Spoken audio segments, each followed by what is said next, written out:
اليوم جيتكم بالشخشوخة. الله واش حبيت نقول لكم يا البنات، الفيديو تاع نهار اليوم راهو هايل، تبعوه للاخير ان شاء الله يعجبكم. في بسبوسه واش نقول لكم عسل، شخشوخه بابسط طريقه. المهم هذا الفيديو ان شاء الله يعني خصيصا مثلا جاك ضيف عزيز حبيتي ترحبي بيه وما عندك والو في الدار، يعني تجهزي كلش وحدك في طريقه الاخرى. واش بغيت نقول لك؟ هيا دخلي معايا ونبدا مع بعضنا. السلام عليكم عزيزاتي، واش راكم يا الغاليات، راكم يا الزينات. حبيت نقول لكم السكاسه مكاس، ان شاء الله كل عام وانتم بخير، كل عام وانتم هانيين، وكل عام وانتم زاهيين. اليوم جبتكم فيديو حتشوفوه هايل، تبعوا معايا للاخير عزيزاتي. اول حاجه نوضوا الصباح نمخمخو روحي حطي هذاك الفنيجيل براس تاع القهوه، الله يطلع اشربي هذاك الماء كما دائما نقول لكم، كما شفتوني في القناه الاولى دائما نبداو بالماء من الاحسن ما دافي. المهم نبقاو دائما في الصحيه البنات، ونشربوا هذيك القهوه تاعنا نعدلوا بها المزاج تاعنا. وصبحت عليكم بالورد والياسمين، وان شاء الله تكون ايامكم كلها ورد وان شاء الله هذا العام. واش حبيت نقول لكم سكاسه مكاس تعقب عليكم ان شاء الله بالصحه والهنا والخير والسعاده يا رب العالمين. واليوم كما كنتوا تشوفوا حبيت ندير طبق تقليدي كما تشوفي، درنا شخشوخه واش نقول لكم، يعني تبلتها بكيما يحب الخاطر، درت الدجاج البصل الطماطم الثوم لي زيبيس. المهم تبلوها يا البنات حتى نشوفوا هذاك اليدام طلع الفوق. يعني واش حبيت نقول لكم يا البنات، مثلا يجي كاكا ضيف، حبيتي ترحبي بيه، ما كاش حاجه مليحه ترحبي بها الضيف تاعك كيما الحوايج التقليديه، مثلا شخشوخ الله شخشوخ، مثلا رشته طعام، حوايج بزاف تقليديه يحمروا لك الوجه تاعك. انا اليوم راح ندير شخشوخه كيما راكم تشوفوا، نقلي فيها داك الدجاج. شوفوا الطريقه تاعي انا نقليه حتى هذاك اليدام يطلع من فوق، ومن بعد هنا مرقتها عادي، ودرت لها كنت تشوفوا حتى الفلفل تاع داك اللي نيبسوه الحار باش تجي هكا حاره وتجي من السما. ومن جهه الاخرى كما شفتوني راني درت الحمص، ما كانش عندي واجد، يعني راني وجدت كل شيء الدقيقه الاخرى.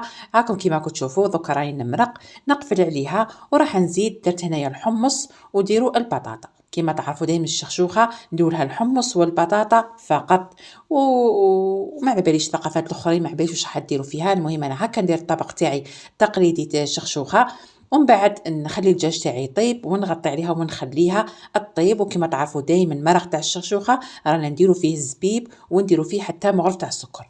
وهيا نروحوا للعجين، كسلي يديك يا مدام وبدا يعجني معايا. جيبي داك الدقيق تاعك ديري فيه شويه 2 كيلات تاع السميد وكيلة تاع فرينه، الملح، ويلا بداي مع هذاك الماء نعجدو حتى العجينه تاعنا تولي ملساء كما كنت تشوفوا فيها. شوفوا راهي تاخذ الراي اعجني وعاودي، ومن بعد ديريها لوزيها وديريها في سنيوه وخليها ترتاح.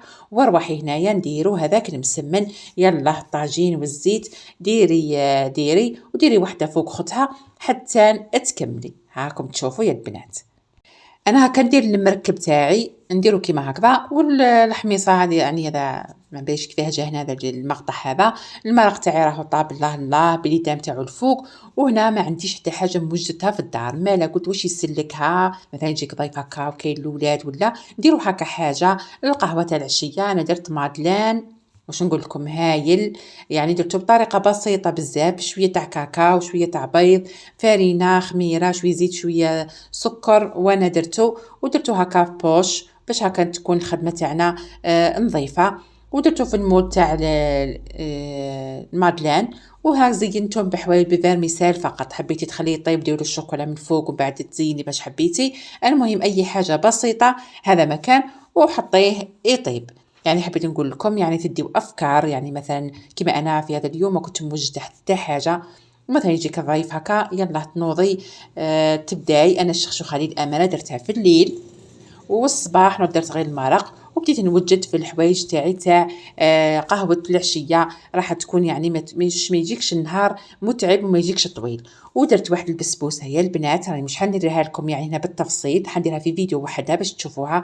جات هايله على قد ما نقول لكم جات هايله ومشربه حتى القلب يعني ما شاء الله ما عندي ما نقول لكم. شوفوا كيفاه جات، وما درتهاش بهذاك السميد الخشين جات ولا غالبا تاعها مازالت في فمي البنات. المهم راكم تشوفوا فيها دوك نديرها لكم بعد هذا الفيديو مباشره في فيديو وحدها. والبطاطا ما حبيتش نقليها كما دائما تشوفوني نهرب غير الحاجه الصحيه، درتها في الكوشه وخلاص. المرق تاعي راهو طاب، وكما تعرفوا انا كيفاه ندير المسمن تاعي درتو في الليل، ودوك راني حابه نقطعو شوي شوي. انا دائما نفورو، دائما نجيب هذاك البرنوس تاع المركب، احنا نقولوا المركب، نفورو ونبداو دوكا نقطعو فيها بهذه الطريقه. انا دائما كي نبغى ندير الفتات تاع الشخشوخه نحي هذوك الحواشي كامل، ما نخليش طول الحواشي، ونفتو ونحطو بجهه. والسلطه درت سلطه بسباس، درتها بصوص تاع تشينا، شوفوها في القناه الثانيه ايمان ديزاد، مطبخ ايمان ديزاد. وكان عندي هنايا سلطه خضراء وكل شيء. كان عندي ثاني احميص في الفريجدار واجد. وهنايا رانا حنسقيو الشخشوخه تاعنا، واش نقول لكم، بالحمص، بالبطاطا، بالبيض، بالدجاج، يعني تجي اروع ما يكون وتجي هايله. وانا دائما نحب دائما ندير هذيك اللمسه الاخيره تاع المعدنوس وتاع الكزبر. انا درت كزبر يعني مع الاخر تعطي لها واحد البنه وواحد الشكل، واش نقول لكم يا البنات، تجي اروع ما يكون. واش بغيت نقول لكم، شهيتكم في الجنه يا الغاليات، ونحبكم بزاف بزاف، وربي ان شاء الله يخليكم ليا. ونحب لكل مشتركات اللي يدخلوا عندي من قناتي الاولى تحيه خاصه لهم، اللي هي اسمها مطبخ ايمان ديزاد، اللي مهتمه بالرجيم والاكل الصحي. اللي مازال ما نورتنيش في القناه الاولى غير تجي لهيه وتنورني، وان شاء الله نكونوا عائله وحده اللي هي نديروا الرجيم. وهنا ساعه ساعه نقلش رواحنا كشي ضيف، كشي وصفه هكا سهله بسيطه نهزوا من بعضنا وصفات وكل شيء.